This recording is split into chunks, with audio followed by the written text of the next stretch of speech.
कहानी एक ऐसी हवेली की है जो सालों से वीरान पड़ी थी। गांव वाले इसे भूतिया हवेली कहते थे और रात के समय वहां जाने से कतराते थे। एक दिन एक नवयुवक अरुण अपने दोस्तों के साथ उस गांव में आया। उसे रोमांच का शौक था और उसने अपने दोस्तों के साथ उस हवेली में रात बिताने का फैसला किया। गांव वालों ने उन्हें चेतावनी दी, लेकिन अरुण और उसके दोस्त नहीं माने। रात के समय अरुण और उसके दोस्त उस हवेली में पहुंचे। हवेली बहुत ही पुरानी और जर्जर थी। हवेली के अंदर दाखिल होते ही उन्हें अजीब सी ठंडक महसूस हुई। हवेली के बड़े बड़े हॉल और लंबे लंबे गलियारों में चलते हुए वे एक बड़े हॉल में पहुंचे, जहां पर पुरानी पेंटिंग्स और टूटे फूटे फर्नीचर थे। जैसे ही रात बढ़ी, अजीबो गरीब घटनाएं होने लगी।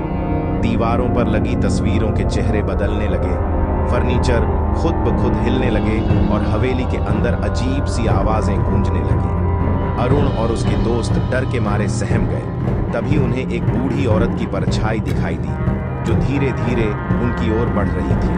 भयभीत होकर वे एक कमरे में छिप गए और कमरे के कोने में पड़ी एक पुरानी डायरी पढ़ने लगे। उस डायरी में लिखा था कि यह हवेली एक समय बहुत ही खूबसूरत और हंसमुख परिवार का निवास स्थान थी, लेकिन एक दिन एक रहस्यमयी दुर्घटना में पूरा परिवार मारा गया। तभी से इस हवेली को भूतिया माना जाने लगा। कहा जाता है कि उस बूढ़ी औरत की आत्मा आज भी अपने परिवार की खोज में भटक रही है।